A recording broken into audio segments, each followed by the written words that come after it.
Well, now it's time for our Around the World segment.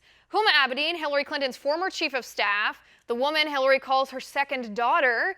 Huma herself was formerly the editor of a Muslim law journal called the Journal of Muslim Minority Affairs. We know this. We've talked about it on this program many times. The Journal of Muslim Minority Affairs promotes Sharia law as interpreted by the Muslim Brotherhood, and they blame America for 9/11. The publication was co-founded by Huma's father, managed by Huma's mother, and funded by a man who also funded Osama bin Laden. So the question here, I think, is what impact has this woman, Huma Abedin, had on U.S. policy in the Middle East? And here to answer that question is former U.S. diplomat Jim Jatras. Jim, hi, how are you? Hi, Liz. Good to see you again. All right, Jim, let's get right to that question. What impact, in your opinion, has Huma Abedin had on U.S. policy in the Middle East, particularly given these ties?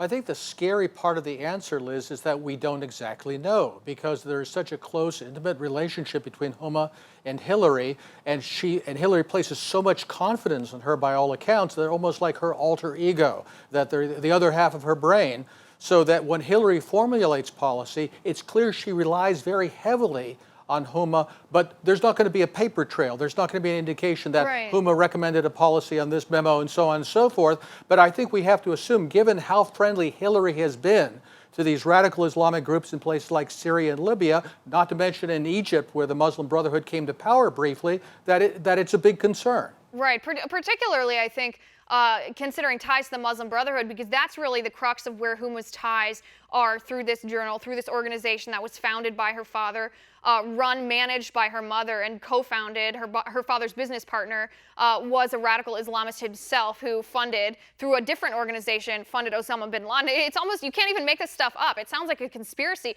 but if you just walk the trail back, it's right before our eyes.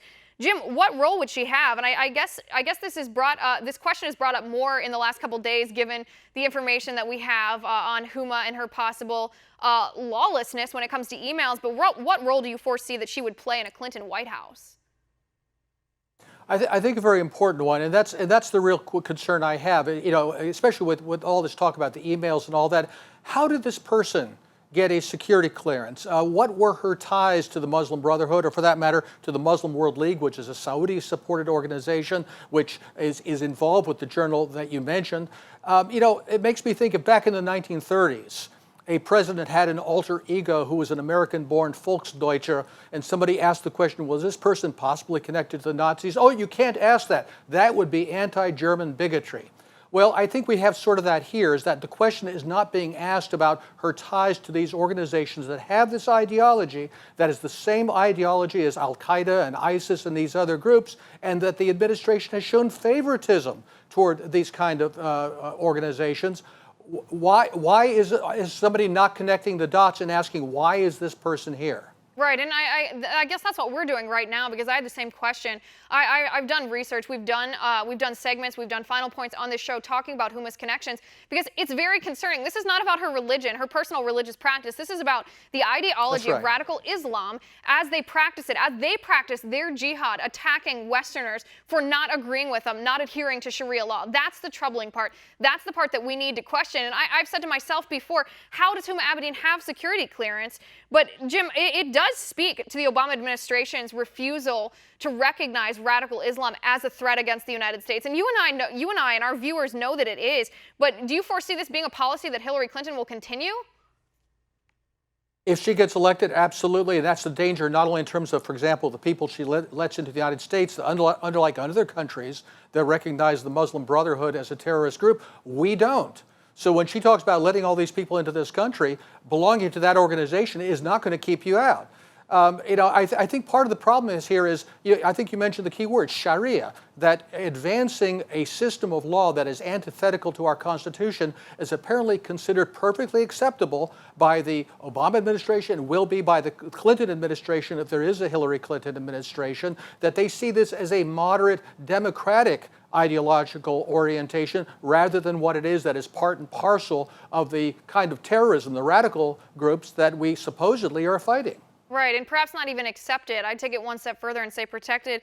But Jim, you know that anybody watching and advocated, yes. Right, and anybody watching who doesn't agree with what you said, they're going to say that you're Islamophobic for saying these things. Yeah, that's right. They are going to say that, and frankly, I think it's part of a little intimidation game that goes on here. That if you call things what they are by their proper name, radical Islamic terrorism, advocacy of Islamic supremacy, Sharia, caliphate, and so forth, they say, you're racist. Although there's not a race involved here, you're Islamophobic. What you're really pointing out is an ideology with a certain sort of behavior, certain kind of standard that actually impact on people that are not Muslim, that are supposed to be treated a certain way because of this ideology. Right, and voicing opposition to that in any form is considered Islamophobia by people such as Hillary Clinton, and perhaps she's influenced by Huma Abedin. That's what we're speaking about today. But Jim, let's take it one step further. Hillary Clinton herself, not just indirectly through Huma Abedin, Hillary herself has direct ties to the Muslim Brotherhood. A man by the name of Gahad el-Haddad, he's now in prison. He's a former Muslim Brotherhood spokesman in Egypt for the Freedom of Justice Party. Right after he was in that spokesman role, he was actually paid by the Clinton Foundation. That's right. So there are those direct ties, and I think the Clinton Foundation, it's good that you mentioned that, because of course we all know about the donations given by the Saudis, by the Qataris, that Hillary, although I doubt that she herself shares this ideology, although I'm not a mind reader, she certainly is not averse to it, and she's certainly not averse to either receiving money from people that advocate this ideology, or for that matter, through the foundation supporting people to propagate this ideology. Right, or she feels she's immune to the impacts of what she's doing, which she probably is, in all fairness. She's probably never going to be the one who suffers from the impact of Sharia law. She's just going to be the one that benefits from the cash that she gets from the people that she reaches out to with the Clinton Foundation.